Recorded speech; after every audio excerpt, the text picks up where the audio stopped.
Oh, hello.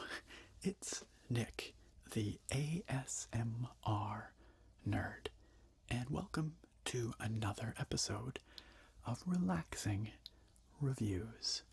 Now, you've caught me at a very appropriate time. I was just thinking about mechanical keyboards, specifically tiny, compact mechanical keyboards. I was thinking about just how awesome they are. And as luck would have it, today we're taking a look at a compact mechanical keyboard. What we're looking at today is, drumroll please, ta-da! No, literally, ta-da! We're looking at the TADA68 Pro compact mechanical keyboard. And this is an interesting keyboard for a number of reasons. The first is the layout. This is a 65% mechanical keyboard. Now, we've looked at 60% boards here on the channel before, like the AN Pro 2, for instance. And we've looked at 75% boards here on the channel before, such as the Drivo Excalibur. This board falls in between the two. So it's a little bigger than a 60% with a few more buttons, but a bit smaller than a 75% and a more compact footprint. It's interesting for a few other reasons as well, though. This is a wireless board with Bluetooth functionality. It's got these very nice looking PBT die subcaps. We'll talk about that in a little bit. And it's available for $90 from banggood.com. It puts it right in the same bracket as boards like the AN Pro 2. The TADA68 comes with a fixed white backlight, whereas the AN Pro 2 comes with RGB backlighting. So it's not a direct comparison, but it will be really interesting to see where this board falls on the value spectrum. Now, the TADA68 Pro should not be confused with the TADA68 original version. They are actually two distinct boards. Now, they share the same layout, they share the same aesthetics, but this particular board is manufactured by a company called Echo. There we go. And the keycap set is by Max Key. So this is an Echo cross Max Key collaboration. I do not know who manufactured the vanilla TADA68, but I don't believe it was Echo. There are a few other important differences between these boards besides just the manufacturer. One is that the TADA68 Pro includes Bluetooth wireless functionality, whereas the original TADA68 did not. And there's some differences in their software, for instance. But I just wanted to make that very clear. This is the TADA68 Pro. And whereas the TADA68 original version was available as either a DIY kit or a pre-built board from a variety of websites like MassDrop, like group buy sites, the TADA68 Pro appears to only be available as a pre-built. And as I mentioned, you can get it from banggood.com for $90 US.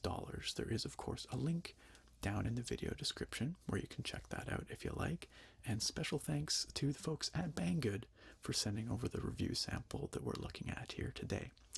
Now, there's a lot to talk about with this board, so rather than rush things, I'm going to be splitting this review into two parts. You're watching part one today, which will involve this introduction and a thorough unboxing and inspection of the product, which you're about to see. Part 2, which will be coming out in a week's time, so that's next Sunday, if you're watching this on the day it's uploaded, will be a look at the backlighting, a look at the software, a typing test, and then my conclusion and verdict on the board. So make sure that you come back for part 2 and my verdict next week. All right, I think that's about everything I have to say about this board in preamble, so let's take a closer look at the TADA68 Pro. And here we have the TADA68 Pro in box.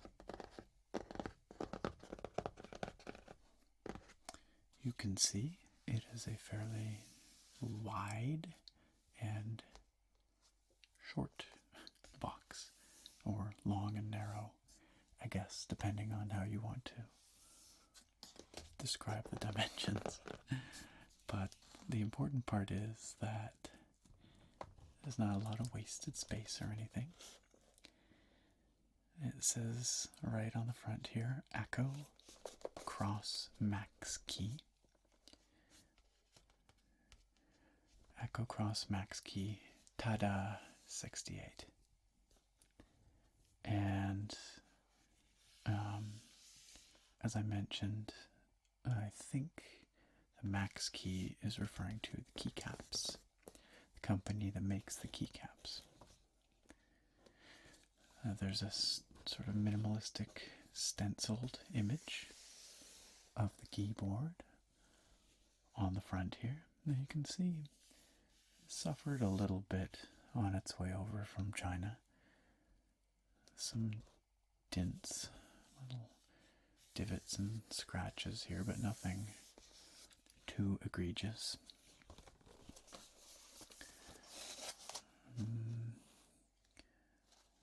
Just a barcode there, and I guess, oh, look at it, it's a stencil of the keyboard from this perspective. These keycaps, really hard to see the stencils of, at least for me on the camera. Maybe it shows up better for you, but you can see the space bar here. And I think, no, this would be smaller than actual size. It would be a bit smaller, or this is a bit smaller. The actual keyboard will be larger. Anyway, some product information around that side. What does it tell us here? A serial number, a bunch of Chinese stuff, and a barcode. Okay. Oh, it says TADA68 Pro on the front, by the way. I think I only read out the TADA68 part, but it does say Pro over here. Because as we discussed, these are somewhat different products. Oops, little bump. There's another stencil of the board. They are committed to that theme. It's nice, actually. It's reserved but effective packaging. And then on the back, TADA68 Pro. Just like that. It's not, well, it's the back. This is the back, but you know what I mean. This back. Three-dimensional object, so confusing. So on the back, the other back, we have a whole lot of Chinese on this side. Over here we have some English, which I'll read in just a second. And over here we have some logos and some more Chinese. Oh, that's one other thing that I missed on the front here, or that I neglected to mention. It says here MX, because of course this board has genuine Cherry MX mechanical switches. Mechanical crosspoint, that's what it says here. Mechanical crosspoint technology, that has to do with the contact type of the switch, I believe. And then it says Bluetooth under here, because this is of course a Bluetooth board.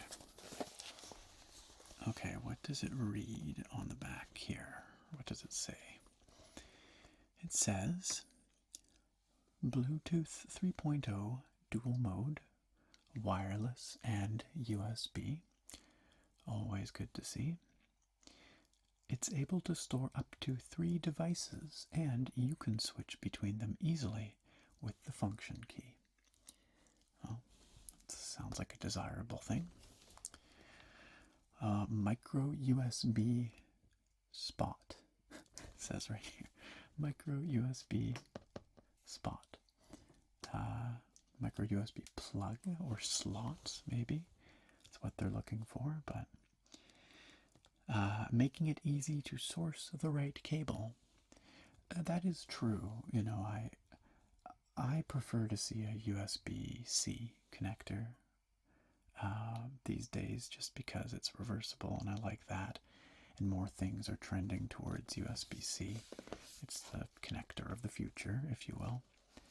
But, you know, everyone does have a micro USB cable somewhere in their home, almost certainly. So, if the included cable gets lost or whatever, I'm sure you could find a replacement.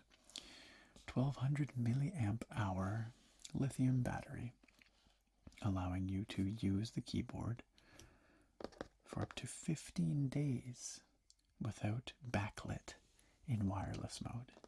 It doesn't, however, say for how long each day you can use it before it runs out of batteries, but I bet you it will last for quite a while, one way or another. Cherry MX Switch, the best of its kind. Some people would argue that point, but it is certainly one of the best known, and it absolutely has a reputation for quality. Ensuring the typing quality. Well, yes, fair enough. Fully programmable. You can change the layout to just the way you like. Some of these translations can be a little bit awkward, but it gets the point across. Made in China, acogear.com. Oh, and then this is this label that gives you some information about what this particular model is. It says brown switch right there. And it does come in a variety of Cherry MX flavors, including black, brown, blue, and red, I believe. So, you have your choice of switch feel.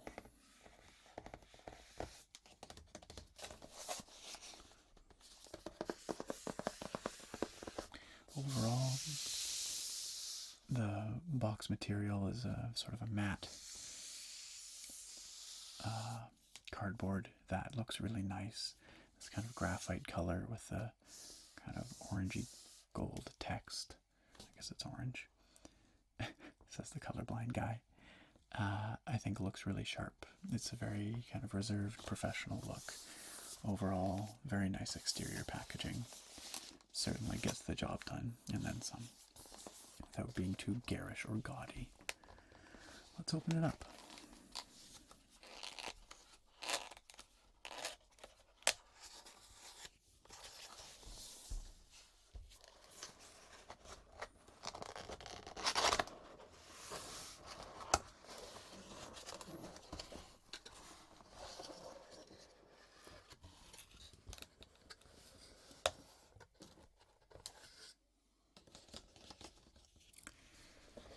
Okay, so inside we are greeted with the board, sitting within this sort of translucent, soft touch plastic bag, which does not afford very much protection, I must say, and it's very lightly padded with this sort of cardboard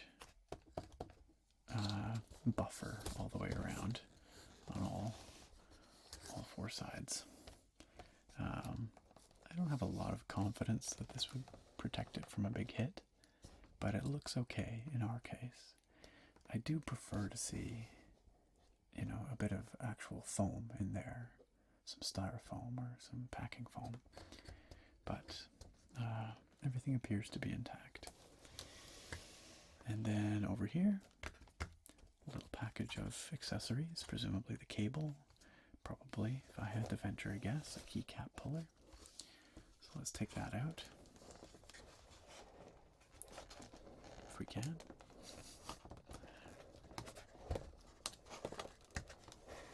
There we go.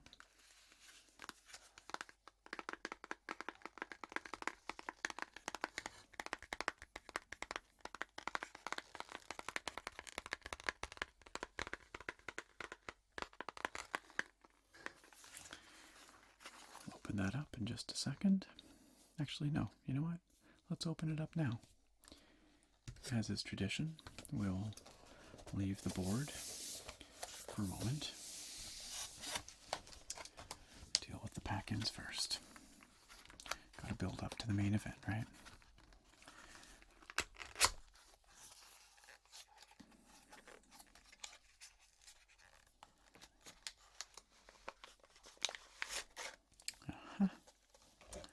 What have we here? Some extra keycaps. Alright. Oh, okay. So we have here some Mac layout caps. You can see there's the command button, the option button, and what look like some just other spares. We have another control here, and another delete key right here. Not sure why that would be. Unless there's no delete key on there to start with. Maybe you can swap it for something else that's on there.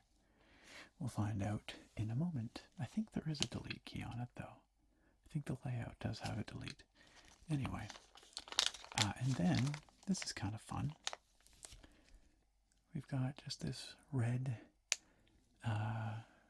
keycap where you could presumably put it anywhere you want on the top row. It's generally the escape key that you put these little accent caps on. And it's got the echo or max key. It's got the max key symbol. That's what that is. It's a max key M. And so you could swap out your escape cap for that. Let's just pull these out and take a closer look.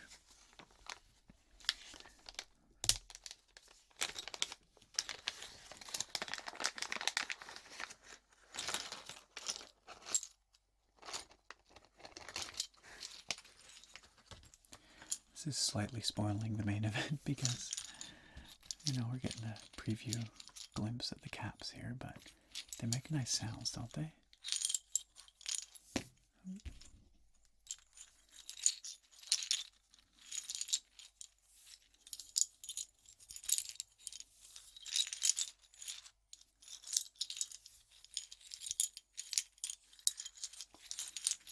They have an almost musical quality to them. And these are made, of course, of PBT, which is a plastic polymer. I can't remember what PBT stands for. Polybutyl something. I don't know. You can look it up. It's a type of plastic. But it's a type of plastic that's known for being very durable, a little bit more brittle than ABS, which is a very common alternative. But it also doesn't shine up nearly as much with finger oils and with friction. So these keycaps are very nicely textured, and they should retain that texture for many, many, many years of heavy use. You can see that the PBT is very, very thick, actually. These keycaps have much thicker walls than many of the other boards that I review. In fact, these are probably the thickest caps, thick, with 2 C's, that I have ever seen on one of these Chinese boards. Another interesting aspect of these caps is that the legends are what they call dye sub, which is short for dye sublimation, which is a process by which a liquid dye is turned into a gas and molecularly bound to the plastic to create this incredibly durable legend where you can't feel it. It has no relief to it. So it's not like it's pad printed and it's going to wear off. It's actually bound to the molecules of the PBT, and it goes down a ways into the plastic, such that even over time, as you wear on the surface of the cap, you will not wear off that legend. So it is a very well-established method of printing. It's been around for quite a while, but is typically only seen on higher quality caps. It is very durable. One of the downsides is that sometimes you get slightly fuzzy looking legends with lower quality dye sub printing, but these legends are lovely. They're very sharp. Sharp, high contrast, crisp legends. Very nice. These are some very, very high quality caps. Last thing I want to call out about them is their profile. These caps are a bit shorter than you might be used to. That's because they're what we call cherry profile, which was the height, the shape of cap that was developed initially by Cherry. They have the switches. The more standard profile that you might be used to is what they call OEM profile, and it's a bit taller than Cherry. The shape is pretty much the same. The sculpting is pretty much the same, but they sit a bit taller. So these Cherry caps, these Cherry profile caps, are just a bit shorter, and it gives them a different feel. They look and feel a little bit more exotic in a way, just not quite what you're used to. Slightly lower profile. I like them. I have another set of Cherry profile caps. I like those too. They're just a bit different. And again, nice dye sub work on this Max Key novelty cap. It can go on the Escape or anywhere on that top row that you want to put it. Okay, let's put that aside. And let's take a look at the board itself. Oh, betcha I had you going there. Actually, we're going to take a look at the rest of the accessories. Completely forgot that there's more stuff to see here. Or at least one more thing. Yeah, one more thing. There's actually no keycap puller in there. I am shocked. I suppose it could be in the main compartment below the keyboard. We'll see. But I feel like it's less common these days to see keycap pullers. I think the An Pro 2 also lacked a keycap puller back in. It's whatever. I mean,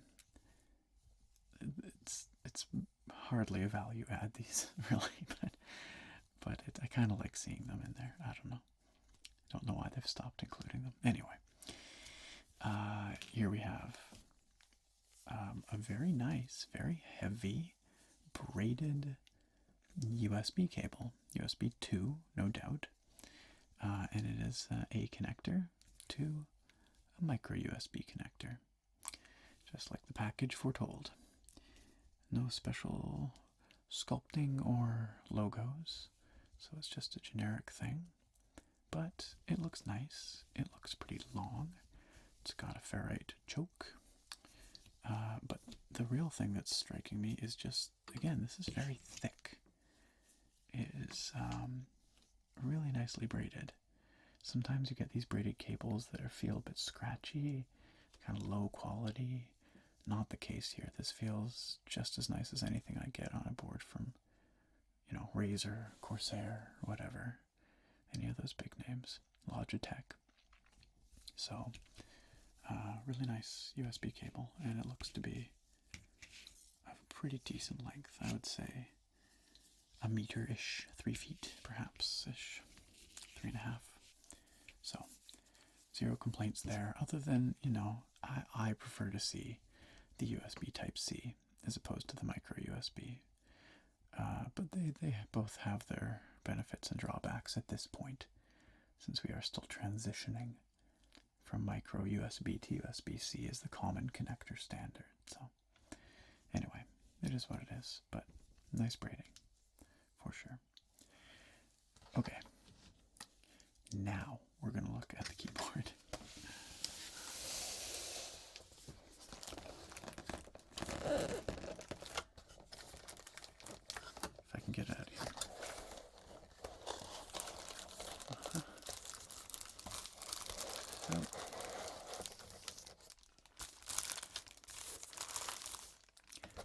is a very light, what looks like a user manual packed in there. And that's all empty otherwise. Come on. Still lamenting the loss of, or the lack of, a keycap puller. No, I really don't care that much. I just like to make a fuss about it.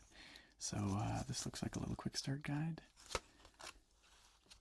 Oh yeah, it's a shortcut reference, so you can see all your keyboard shortcuts there. This is the English version, I guess. I don't know, it's also in Chinese. This is in Chinese too. There's a big ol' QR code there. You can scan it if you want. Go ahead, see where it takes you. I think it just goes to the Max Key Gear website, okay? We've got what looks like a warranty card, probably, but again, Chinese. Don't know. I'll look it up and let you know before the end of the video here if this thing has a warranty that I can find without too much hassle. It's probably 1 year if it has one. That's very typical. That's pretty industry standard. There's some stats right there showing contents. There's that USB cable. There's that novelty cap we saw. Some extra caps. Interestingly, it shows the Mac conversion caps, but no extra control. Oh yeah, no extra delete is what it's not showing, because we have that extra delete cap. This guy right here. So I don't know. Still not sure why we have that. I'm not going to complain about free pack-ins though. And then it's, I don't know, it's showing some other stuff, but it's hard to know what exactly because it's all in Chinese. However, on Banggood's store page for this board, it has a number of pictures that are showing functionality of the various keys and secondary function layer and how the Bluetooth pairing works and all that stuff. So if you happen to purchase this board and you get stuck, you can go check that there. I believe that'll show you what you need to do. Okay. Actually, time for the board. Shock of shocks. Always like this very soft, almost silky smooth kind of plastic, eh?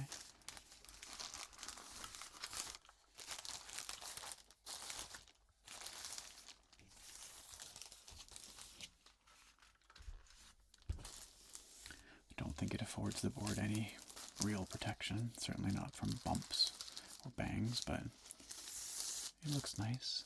Keeps the dust off, I guess.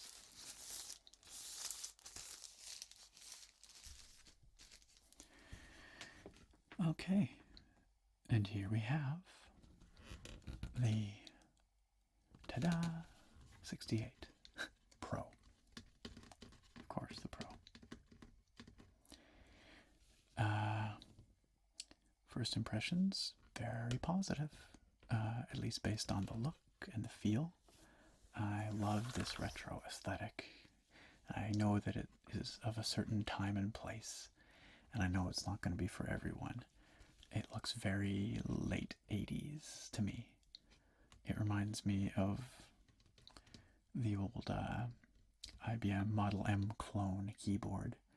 I think it was a Keytronic board or something like that that we had when I was very young for our 386 desktop PC, which was the first machine I ever gamed on back in the late 90s. Or early 90s, excuse me. Dating myself there. But anyway, yeah, it's got this kind of two-tone, kind of off-white, like light beige, eggshell, you might call it, but it's a little yellowier than eggshell for the alphanumeric keys, and then this warm gray for the modifiers, and I'm all about it. I think it looks so good. I will say it looks a little weird with the black case. That's a funny choice, and if it were me, I would have paired it with a gray case, or this kind of off-white, but it doesn't look bad. It's just, adds a third color to the mix, but I think it could have benefited from a gray case. You can see that while the case is flat, I think it's flat. I'll just take a look at this. Yeah, the case is flat. It has these built-in risers back here. Non-adjustable, actually, by the looks of it. Unless they like screw off or something. No, I don't think they do. But we've got these rubberized nubs. And then these plastic risers here. So that's fixed, and it gives it about, you can't really tell, but I would say 5 degrees of tilt, which is very common. The N Pro case, for instance, has built-in 5-degree inclination. The case itself is made of ABS, probably, but it's very thick. Look at how thick. This is a recurring theme with this keyboard, the thickness. This is a thick board all around. It's extra wide. All the plastics are very thick and durable. Keycaps and case, like cable, is nice and thick. The thickest board around. It all lends to this feeling of quality. I will say this feels solid, very, very solid, and it's heavy too. It's quite heavy. Now, many of these wireless boards tend to be quite heavy because they have a battery packed in there that adds a lot of weight. But I always like a weighty board. I'm a sucker for a weighty board. Anyway, thick black ABS. It's matte textured. It's not going to pick up fingerprints very easily at all. In fact, I don't see a speck of gloss on here except for these rubberized feet. But that's fine. You want these to be, grippy, right? So these ones are just standard kind of rectangular things. These little nubbins are interesting. Interesting also design choice on the back here is this lump, this kind of bump out section. And I guess that's why, as a matter of fact, these are fixed. That's why you can't remove the feet, because if you did, you would be balancing on just this lumpy bump, which is probably where the battery hangs out. If I had to guess, that's probably the battery. And so you couldn't do that. It would be nice if you had the option to lay the board flat, but the case does not allow it. I'm not sure how I like the aesthetics of that lump, that bump, but you're never going to see it, when the board is down like this. You'll never know it's there, so that's okay. But if you like a board that lays completely flat, this, unfortunately, is not the board for you. On the back here, on that lumpy bump, it says Acco Cross Max Key, TADA68 Pro, rated for DC current 5 volts, 200 milliamps, designed in the USA, assembled in China, and some certification logos. We've got here a QC pass, and then way over here, we've got, there we go, a little recessed switch. I assume that's the power switch for the Bluetooth. But it's very small, and it's way down in there. I can't get at it with my finger, you would have to switch it with a pen, I guess. You'd have to stick it in there and flick it, which is kind of annoying. I don't know why they wouldn't make it more easily user accessible. I mean, you could have a recessed switch that's still accessible by hand. So that's a weird choice, but so be it, I suppose. Oh, and of course, right over here, our humble USB, micro USB connector. Nothing too special about that. So that's the physical board. We'll take a couple of caps off here in a moment just to see what's underneath. There'll be some Cherry MX brown switches. You can feel them. Well, I can feel them. You can hear them. Under there. Reasonably smooth action, though not as smooth as a Gatoron brown or a Kale box brown. Cherry MX switches always have a bit of scratchiness to them that has never sat quite right with me. Now, you could always lube them if you wanted, but that's a lot of work. And there's a bit of a ping. Can you hear that? I'll bring it up to your ear.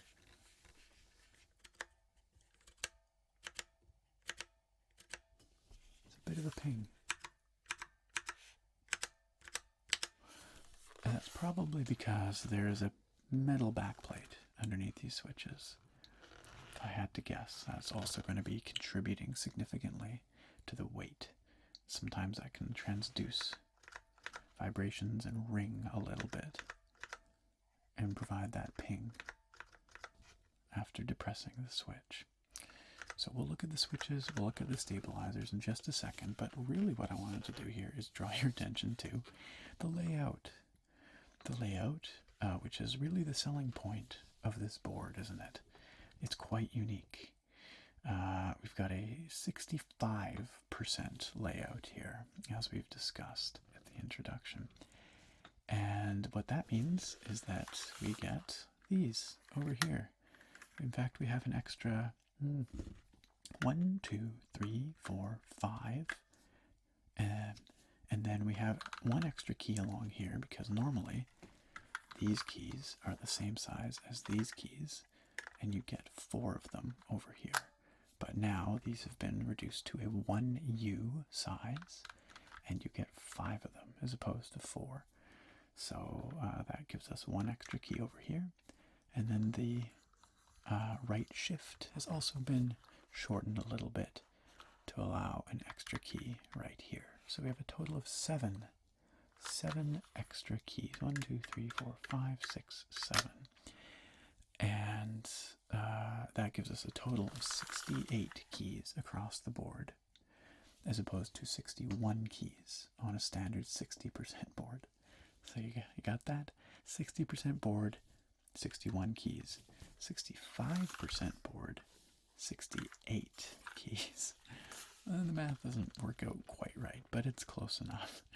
The important point is that by extending this board slightly, so it's a bit wider than your standard 60%, but still much, much narrower than even a 10 keyless board. By doing so, you get dedicated arrow keys and a few nav cluster keys as well, and a dedicated tilde key up here as well.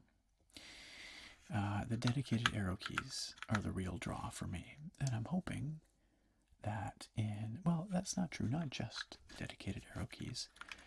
Page up, page down, dedicated delete, and these also serve on a secondary function layer as home and end keys. That will be a big boon to me while I'm doing my video editing, for instance. I will probably edit this video on this very keyboard, and we'll see how that plays out. But I'm looking forward to having that extra functionality for those kinds of tasks. And just for the sake of comparison, I did bring with me trusty old An Pro, the original An Pro. It's a little bit dusty. It's been sitting for a bit ever since I got the An Pro 2, because I've been using that almost exclusively. I've got a aftermarket set of caps on here. These are laser engraved ABS caps with these sort of shine through going on, and some custom Overwatch caps on there for Farah, who is my Overwatch waifu, my favorite Overwatch character. Anyway, but what I really want to show you is not the caps on that board, but a size comparison. So, line this side up.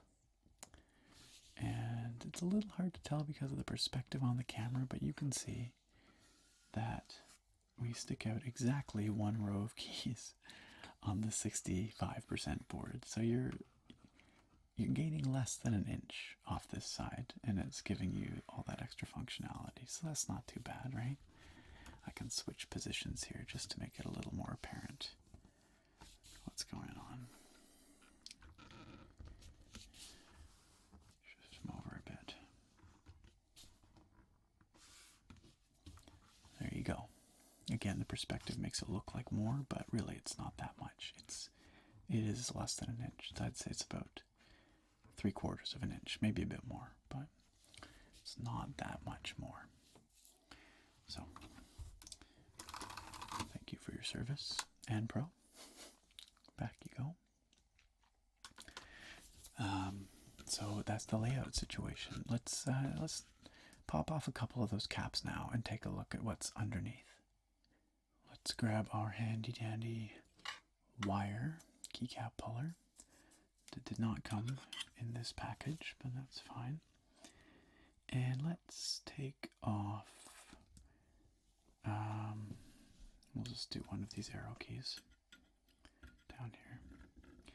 The wire keycap pullers, by the way, much better than the standard plastic grabber pullers, in that they're much less likely to damage and scratch your switch or your caps. So, a worthwhile investment for the 50 cents or whatever it would cost you to get one off AliExpress or something.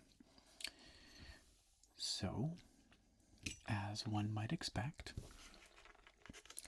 nestled beneath we can see a cherry MX brown switch with the conventional cross-shaped stem, and you can see that this board is using, I think they're called DIP LEDs.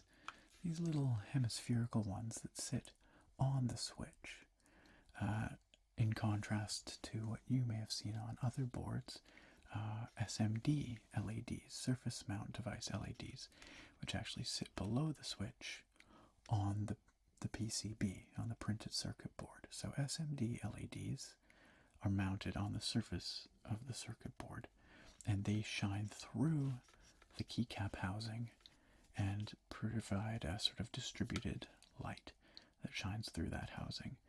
But for that, you need clear housings. This switch, very clearly, does not have a clear housing, a translucent housing. It has this opaque, matte black housing, and so it has to use these DIP, I think that stands for dual inline pin or something like that. I don't remember exactly, but it's just a different type of LED. But it can change the lighting characteristics. I think, personally, I've noticed that you tend to get more even lighting with the SMD LEDs because they shine up through that translucent housing, and it sort of diffuses the light a bit more, whereas these tend to be a bit more of a bright kind of point light. But that can work fine if you have shine through caps and if the legends sit in such a way that the brightness is coming right through. However, as you've probably noticed, these are not shine through caps.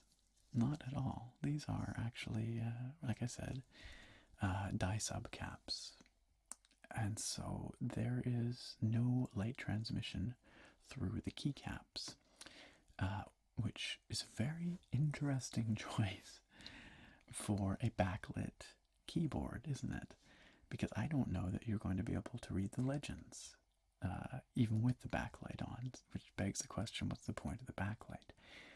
We will find out when I put this keyboard through its paces. We'll take a look at that very question to see maybe the LEDs are bright enough to illuminate the caps a bit and kind of have a glow effect across the board such that you can, maybe make out the legends still. I am doubtful, but we'll see. They're very nice caps, don't get me wrong. Look at how beautifully crisp. Look at how crisp and sharp that dye sub job is. Very, very nice. Very high quality, but a strange match for this particular board. Strange pairing. Anyway, these are Cherry switches. You can see the Cherry branding on there, I reckon. I can see it.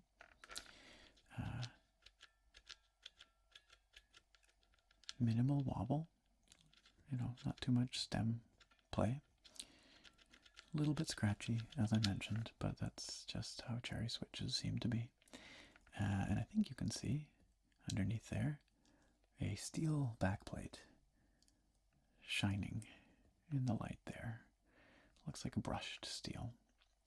It looks nice. It'll help reflect the light from the LEDs and distribute it, diffuse it about a little bit so that we might get a more even glow. So that all looks pretty good. Let's take off one more cap and take a look at the stabilizers. This is not something I always do, but so they're a bit rattly. You can hear them.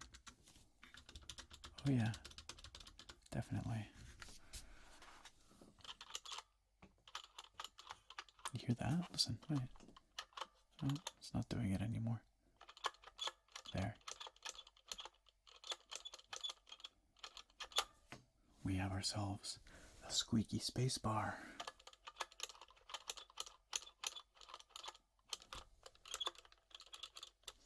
It's a little obnoxious, isn't it?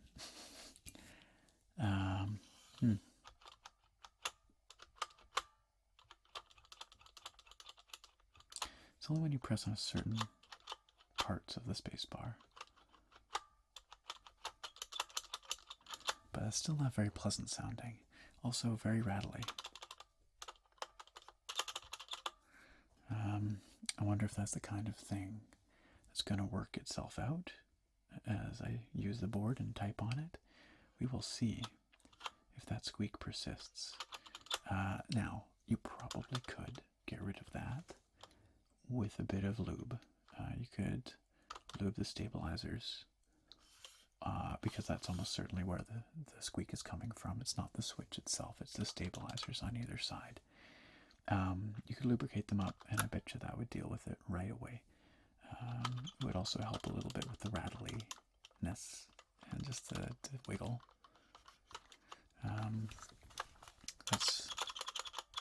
That's too bad. I'll stop doing that because that's a terrible sound. But we'll see. We'll see if it persists. It might just have to kind of work itself out. Let's take off the back space. There we go. Look at the stabilizers there. So, standard Cherry MX style stabilizers. A bit rattly. Lots of play on those. But I'm sure they'll do the job.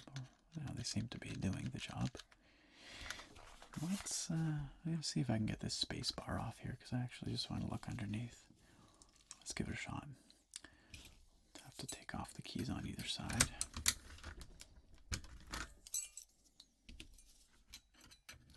Including this pint-sized alt. And that's something I didn't really mention, but that's as cool as it is to have extra functionality packed in over here with the dedicated arrow keys and whatnot. The major drawback of that design, of course, is poor keycap compatibility, or at least reduced keycap compatibility, because a basic set that you buy off of Banggood, for instance, or AliExpress or wherever, Taobao, is probably not going to have one U-sized control or alt keys or this smaller shift. And so you're going to be kind of out of luck if you want to swap all the caps that way. Now, many bespoke keycap sets, you know, group buys, the more expensive sets that you get off like Mass Drop or things like that, they will have options for weird modifiers because they cater to a more of an enthusiast audience. And you know, enthusiasts like us, we have all kinds of weird boards with all kinds of weird keycap sizes. So they do provide that. You have to pay a bit of extra to add those, but it's an option. But personally, I like to be able to buy the cheap sets off the Chinese sites because it allows me to just have such a diversity of caps. And I'm not made of money, you know. I can't always drop 100, 150 bucks or whatever on a keycap set. They can get pretty absurd. You know, 200 bucks if you want a really full set with lots of compatibility and stuff on some of those fancier sets. So my $30 AliExpress set is a little more appealing. Anyway, the point is that those cheaper sets, you're not going to be able to find caps that are going to fit those weirder sized keys. And so that's the trade-off. You know, you get a cool layout, you get a very efficient layout, lots of functionality in a small amount of space, but poor keycap compatibility. That whole thing was an aside though, because what I really wanted to do was just try and lift off this here space bar. Let's see if we can, there we go.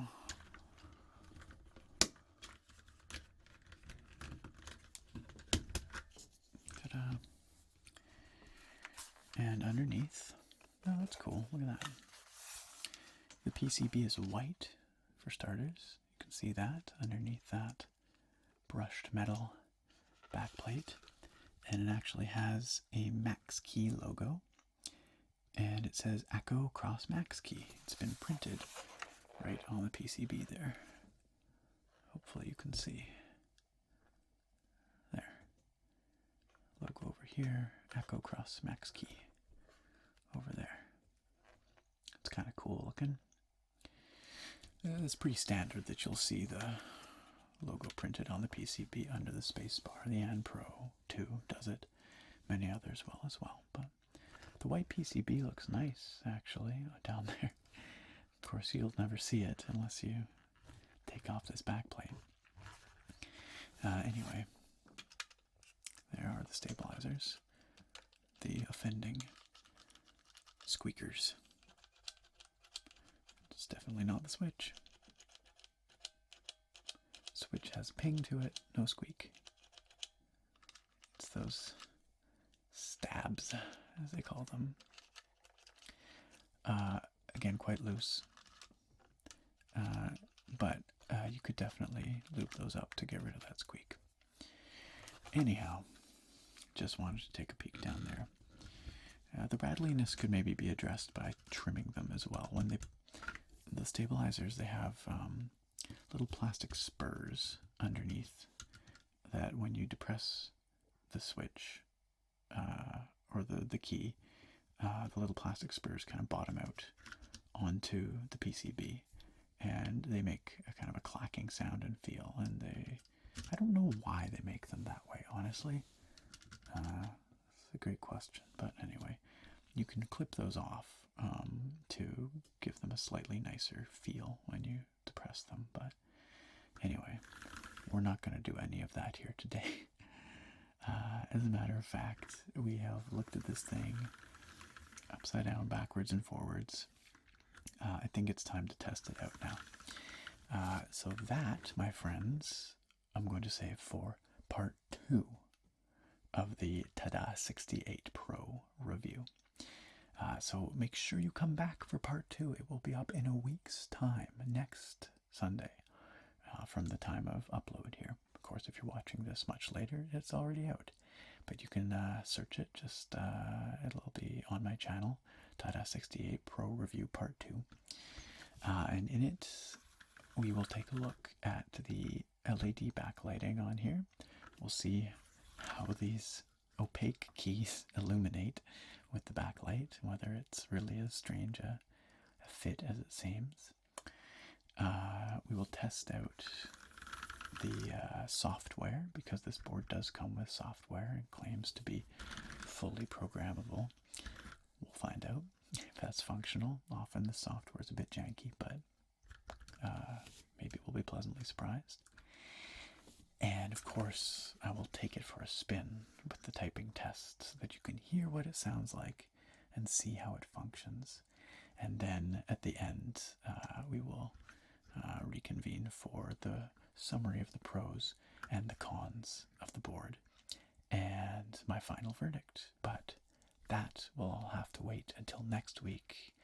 So make sure you come back and see what my final verdict on the TADA68 Pro is. In the meantime, thank you very much for watching. I hope you found this relaxing. I hope you found it informative. And I look very forward to seeing you back here next time. Bye for now, guys.